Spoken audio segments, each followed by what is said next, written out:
I know that everybody is thrilled and very excited to hear today's presenters. And so I am pleased to present Elayna Toby Singer, who is the Public Places Administrator at the Palm Beach County Art and Public Places, and Jenny Zeller, who is an arts administrator with the Bernheim Arboretum and Research Forest. And they're going to be talking to us today about using art for environmental connection, conservation, and community. And I just know everybody's going to enjoy this. They've got some really great content.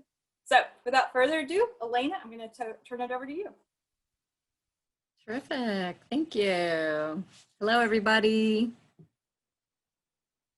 So why are we talking about artists in the garden? Basically, without occasion for garden visitors to engage with visual artists, our exhibitions, our tours, our lectures and events will be more than aha, right? And while it sounds obvious, we cannot have art without artists. Too often, the conversation is centered around the art produced and not the unique sensibilities, viewpoints, and innovation that artists bring to the table. Each time artists creatively engage new visitors and members in the beauty and stories of our diverse gardens, community connection deepens toward topics explored through compelling art. Why did Mount's Botanical Garden of Palm Beach County feel the need to develop an artist in the garden master plan? It's intended as a roadmap. The plan outlines benefits and priorities of integrating artists and art into Mount's curated visitor experience.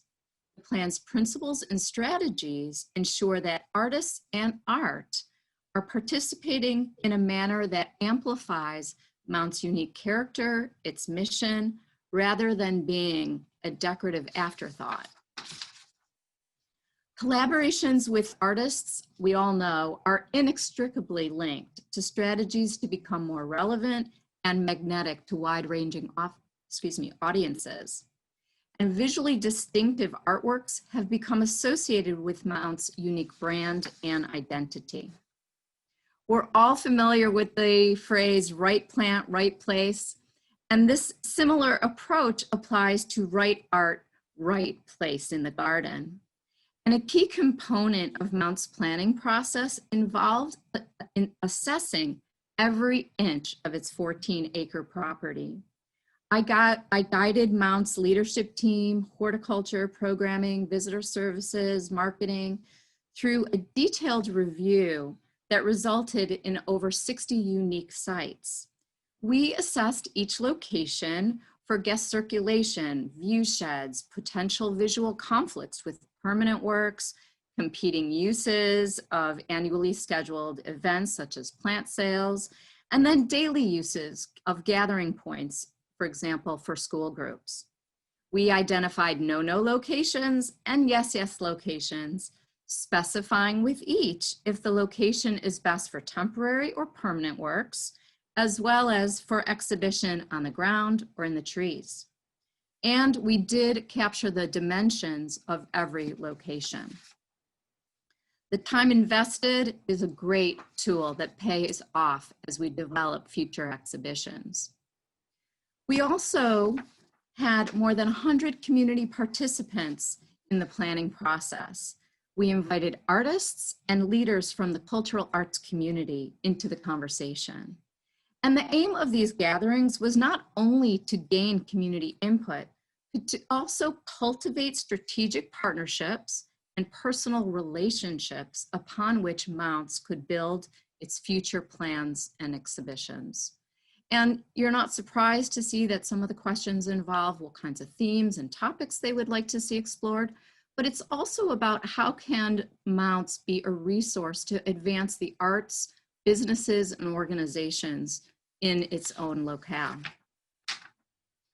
Often, when gardens talk about art in the garden, it's discussed in terms of temporary, short-lived installations and programs. And in addition, garden-designed architectural elements, such as the railings of this bridge and overlook, can be transformed into works of art.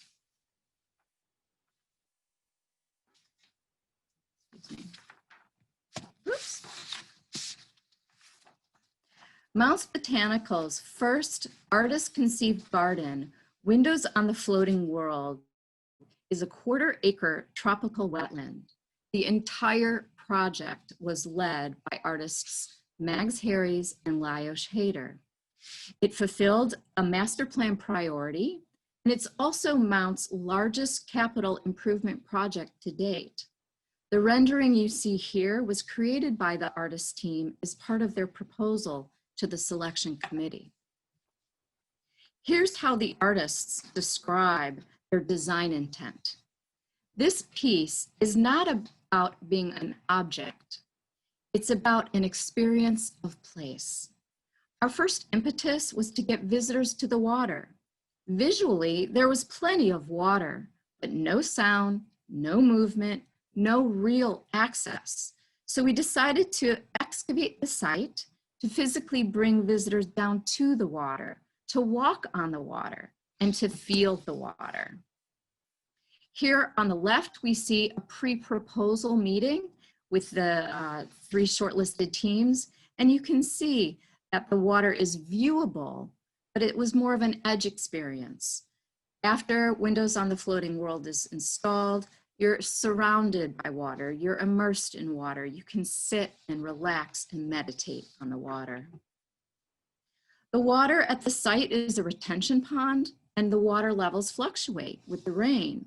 And so through artist-designed interpretive elements, garden visitors of all ages learn about rainfall and its importance in the landscape. This particular garden also enabled Mounts to stretch beyond traditional horticultural themes, to also address critically important ecosystem issues relevant to the South Florida region. Soon after the installation, Mounts also launched an Ambassadors of the Wetlands program for middle and high school students. And this, of course, included on-site wetland science education, water quality activities, which address the state standards.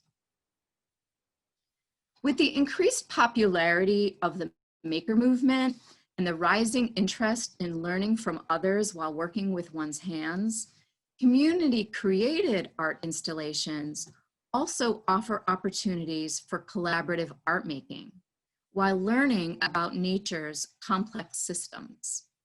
Engaged in deep observation and reflection on how plants, ecosystems, and human-made environments are designed and function, participants are empowered to protect the environment.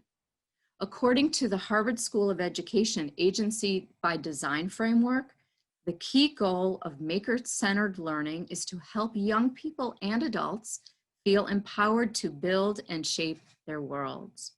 Thicket that you see here engages community and watershed restoration, and these artists refer to their work as remedial environmental art.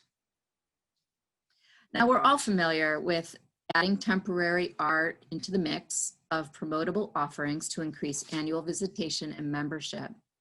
And artists who create site-specific art respond to the environment in which it's located. When citing loaned pre-existing art, locations should be selected, of course, for their ability to enhance the art's aesthetic and meaning. And these artworks are not created for specific sites, and therefore they can be successfully exhibited in a variety of locations. Now it's your turn to take a guess. Which of these installations do you think are site-specific and which are placed? They're actually all site-specific. Even if you can imagine and you wish that these particular pieces were in your garden, they were all created in response to the unique surroundings and environmental context of each location. One of the greatest gifts artists can offer is to show us the world as it is now and in the future. Artists help us process, understand, and engage with our ever-changing world. Take the issue of climate change. Much of the public has trouble grasping its implications because the news stories are horrendous, they're abstract, they're overwhelming, they're catastrophic, they're hopeless. But because artists help us understand climate change on a human scale, we're able to make better sense of it, feel the urgency, and ultimately change how we act. As national funding trends reveal, community engaged environmental art projects by activist artists are garnering international attention with increasing support from private and public funders in recent years. Pictured here, you see Rose Level creates a kind of future high tide in an urban park. Surveyor's flag tape, very simple materials, show the height of water if the park were flooded.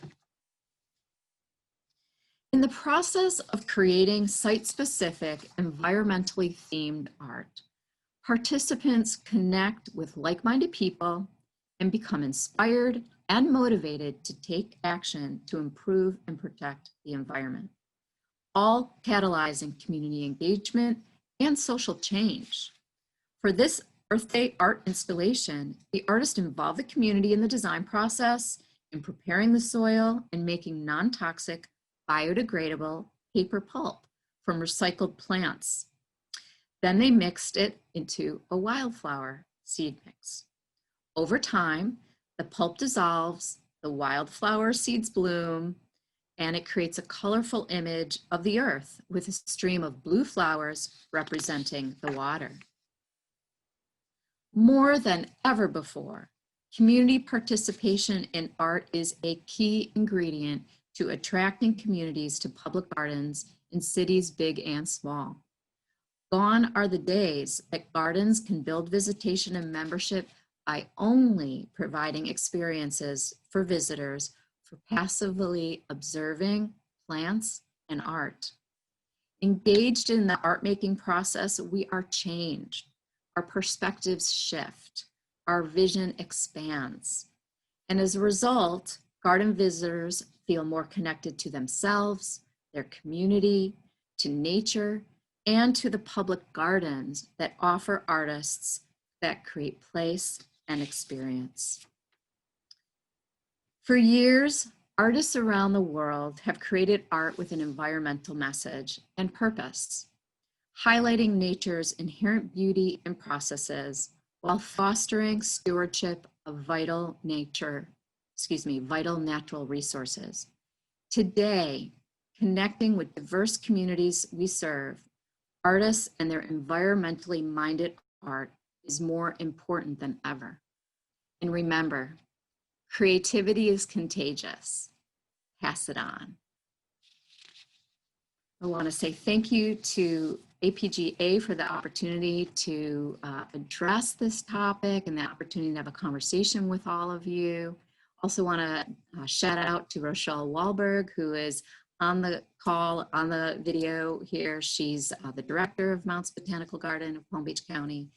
And in addition to connecting through this webinar, let's hook up on LinkedIn and look forward to learning more about how you are partnering with artists to create engaging art experiences for your communities. Thank you.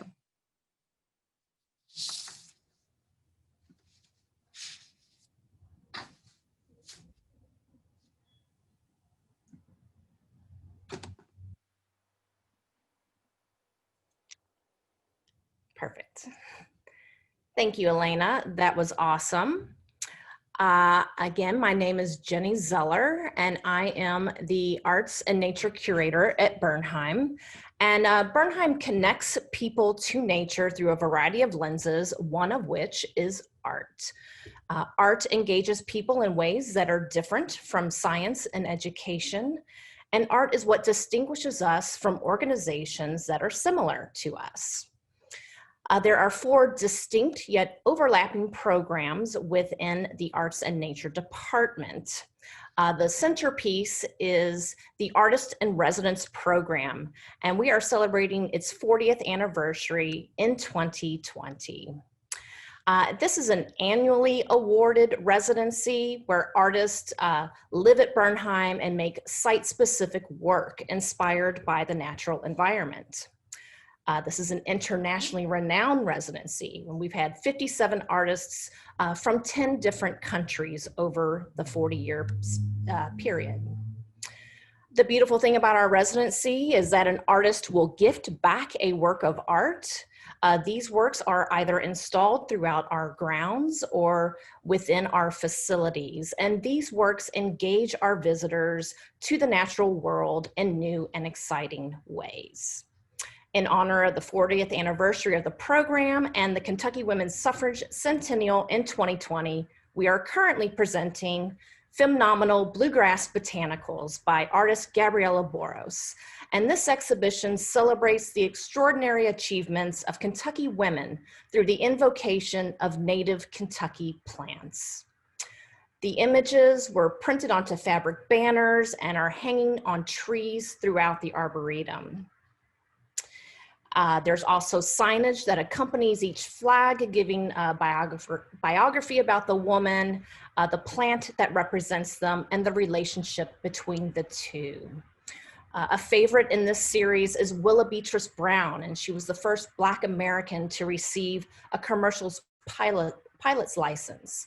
And she is represented by the shooting star as she herself went flying into the stratosphere with her achievements. Quite possibly my favorite project to date, and one that shows how art is truly an experience at Bernheim, is this one here. That has enabled us to commission artist Ashley Peaver to take residence at Bernheim in celebration of our 10th annual Connect, where he is engaging the public with the art of living sculpture through seed cultivation. So these workshops will enable participants to make their own wearable nature art that they can grow and cultivate and connect to nature. Something as simple as planting a seed, cultivating it, and watching it grow is a really simple way to connect people to nature and to bring these creations back for our Connect event will allow the community to have a collective experience at Connect with the Grassmen. It's just about seeing things in a different light, and I think that's what I want with this. Is sort of like, you know, you experience nature in so many different ways, but being able to work with it and manipulate it and shape it gives you a different understanding of it. You know, when you see someone wearing it, it does feel like it's, you know, it's living. You can smell it, you can touch it. It has a whole different element that you don't get with a normal costume.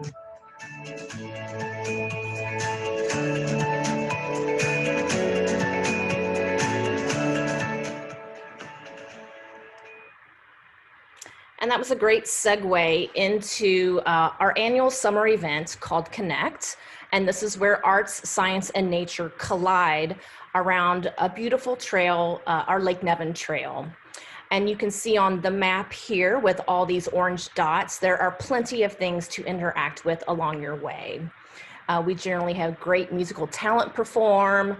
There's wonderful science experiments taking place. And then of course, art is a major component to this event. And really the art and art installations keep this event new and fresh every year. The great thing about it is that I can also tailor the art that I call for each year, depending on whatever initiatives we're pushing. Last year, I asked for work made from repurposed and recycled materials so that our visitors could imagine the potential of everyday discarded items. And an example of that is this beautiful dress that is made out of plastic grocery bags. In 2019, Bernheim celebrated 90 years, and we did this in a big way with art. We commissioned internationally renowned recycling artist Thomas Dambo to create forest giants in a giant forest. And Thomas uses building materials otherwise slated for a landfill, and he repurposes them into whimsical and beautiful works of art. This was a major endeavor for Bernheim. Thomas brought 8 crew members from Denmark, and the 3 giants were built with over 650 hours of volunteer time. 4 short weeks later, we welcomed Mama Lou Marie, little Nis, and little Elayna to the Bernheim family. The region and far beyond responded enthusiastically, and we started seeing record-breaking attendance immediately. In fact, the year that they've been installed, our attendance at Bernheim has doubled, and we've had visitors from all 50 states and 36 countries. And while Thomas built the giants, Bernheim built the experience around the work. First and foremost, there was a 2-mile trail round trip where you visited all 3 giants and entered into areas within the Arboretum that were not really visited before, such as that image of the prairie you see. Our Sun and Shade Trail houses a lot of our collections, and you also pass by a cypress tupelo swamp. People came for the art, but they learned about all the wonderful things that Bernheim has been doing for the natural environment for decades. We made forest giant costumes with recycled cardboard at Halloween. The giants also celebrated events like Kentucky Pride. They spread holiday cheer, and they acted as great examples in a time of this pandemic where they wore masks to protect the visitors that came out to visit them. And these are experiences, either ones that were experienced at Bernheim or via social media, that kept people connected to the project, connected to Bernheim, and connected to the natural world. And this was incredibly important. For the first time in 90 years, we had 2 major threats to our land. In this map that you see here, the line in red is a proposed natural pipeline that would cross through our land and even into land with a conservation easement on top of it. The yellow swaths were proposed bypass and interstate connector. And so the effort to save Bernheim was underway, and signs popped up in people's yards, and people signed petitions on our website, and they organized rallies and protests upon our behalf. Our artist in residence, Kathleen Lawley, created beautiful animated works with natural objects found from the Arboretum. We had other artists in residence who actually went as far as to create a night of arts advocacy, where they invited poets and musicians from the region to stand up and fight for this land. And this was a great way to learn about our challenges and how one can be a part of something, but it was also great just to connect with other people around a cause. And then of course, our giants participated in this as well. They wrote giant letters to the organizations, and we invited the public to join in on this. And this is, had great conversations around the importance of the natural environment, and also encouraged the next generation of environmental activists. And while we are still in the courts fighting this proposed pipeline, Bernheim is no longer at threat of having regional connector interstate bypass cross over our land. And while it is, for the efforts of this fight and the overall awesomeness of Bernheim, there's no denying the giant impact that art has had in getting people to Bernheim, getting them, connecting them to nature, and inspiring them to protect this land when we needed it most. Art truly has power, it inspires change, and it is what gives me hope for the future of our natural environment. So like Elayna, I would like to thank APGA for hosting this event. It's been an honor to speak to you. I have an email that we can stay connected with beyond, and I encourage you to check out Bernheim's website to learn all the other wonderful things that we do. Thank you, thank you.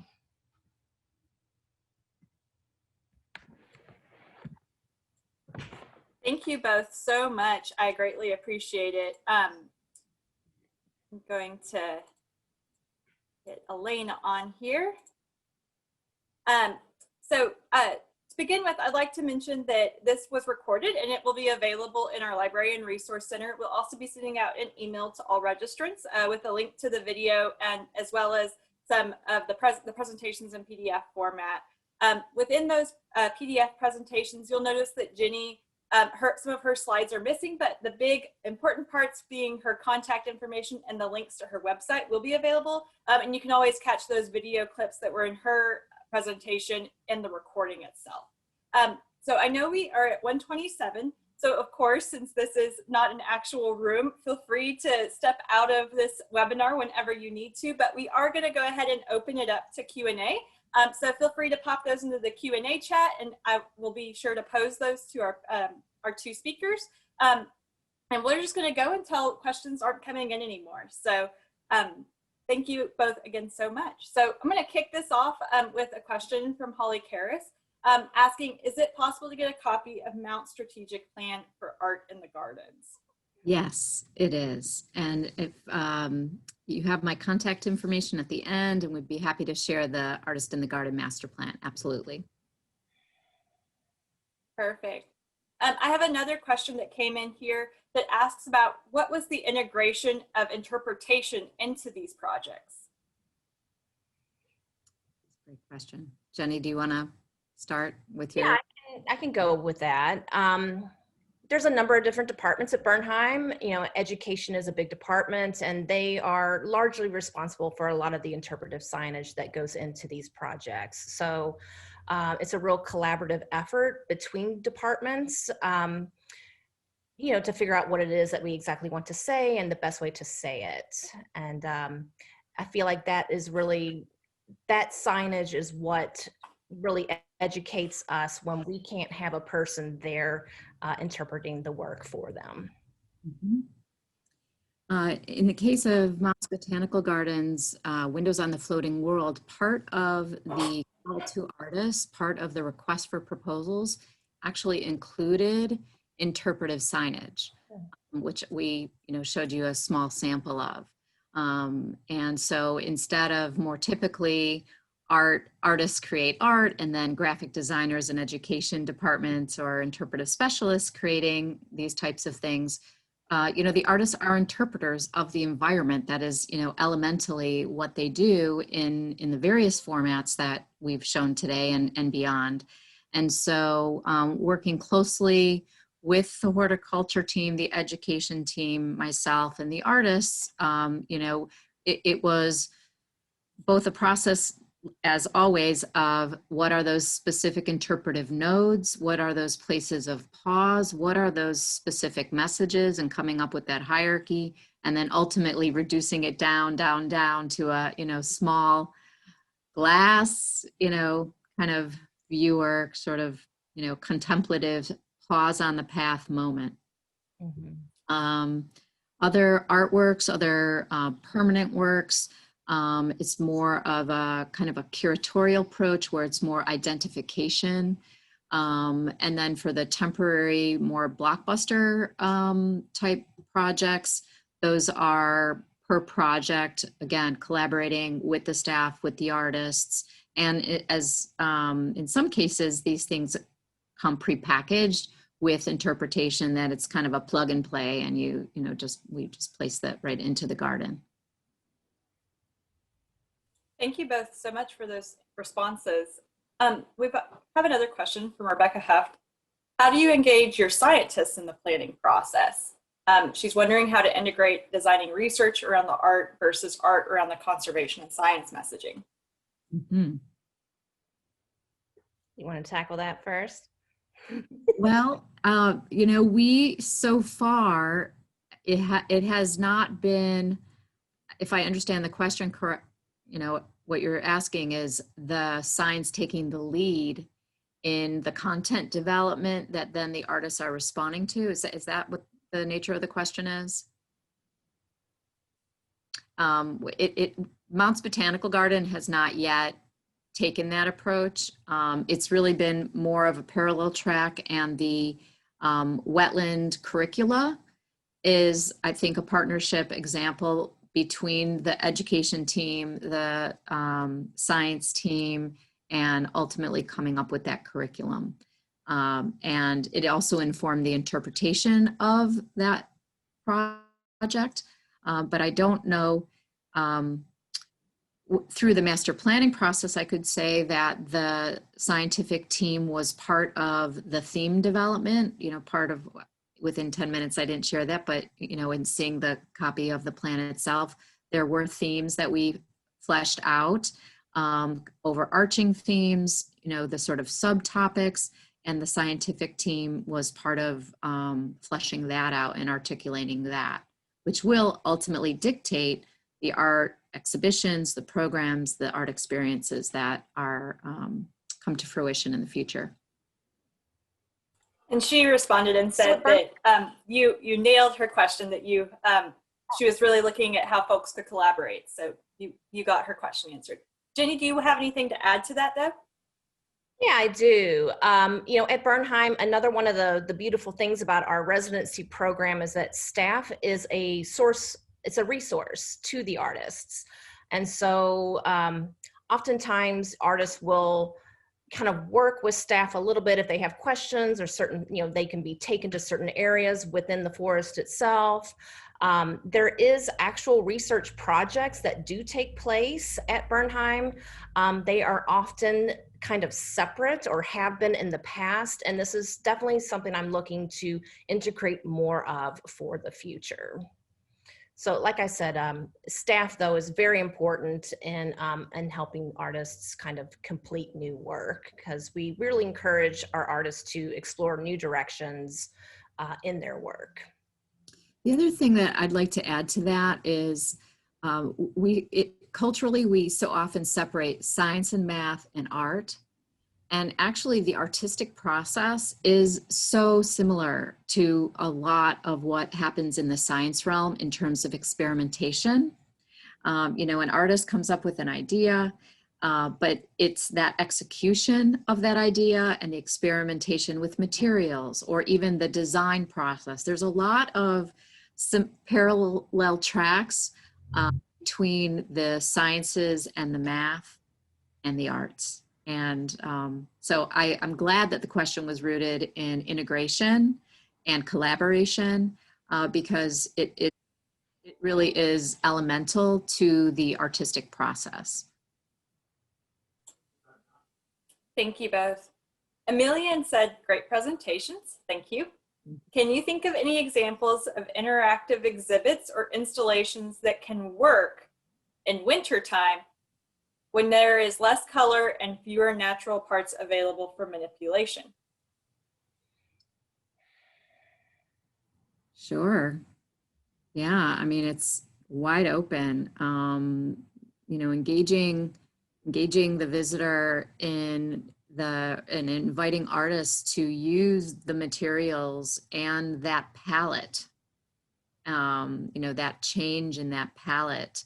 And, it's funny. I love the question because I think the best people to ask that question are the artists. To develop a call to artists, to develop that problem that you want solved, so to speak, which is visitor engagement and, having that attracting power in, off season, or you will be thrilled at the result that you get.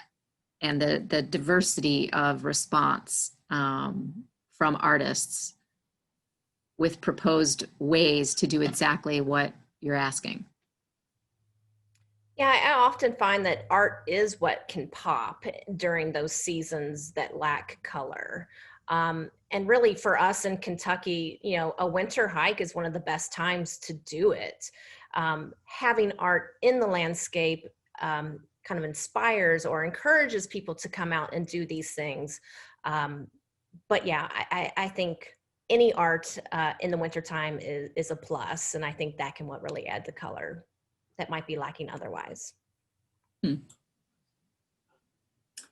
So I think our last question for today is from Sarah, and she's asking, do you have any suggestions for incorporating an environmental art DNA into planning for a brand new public landscape?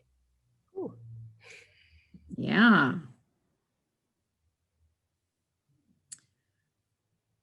Jenny, do you want to respond at first?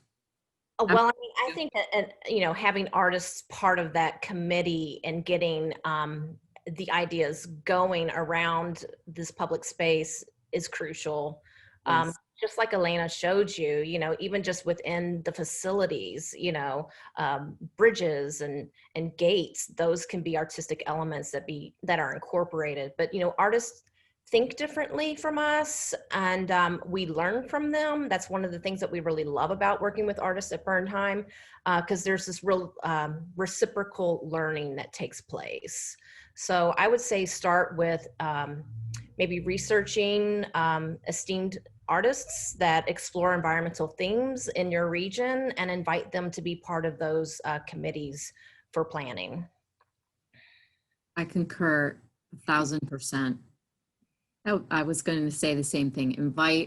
Invite local talent into the planning process, and it will inform the planning process in a way that you don't necessarily anticipate, but the benefits are deep and wide. And sometimes thoughts are just way out there, and you may not go quite that far, but it will lead you to something that you feel good about.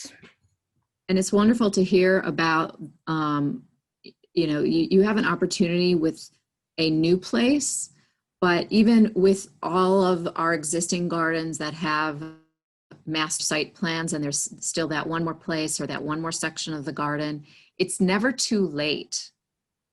Even within the permanent development and programming and whatnot, to bring artists to the table, because their perspective and their way of thinking about, the lens that they see our sites, the way they think about connecting with those sites, there's a magical, there's an opening that happens that's different than all the talents that we all have at our tables in our teams.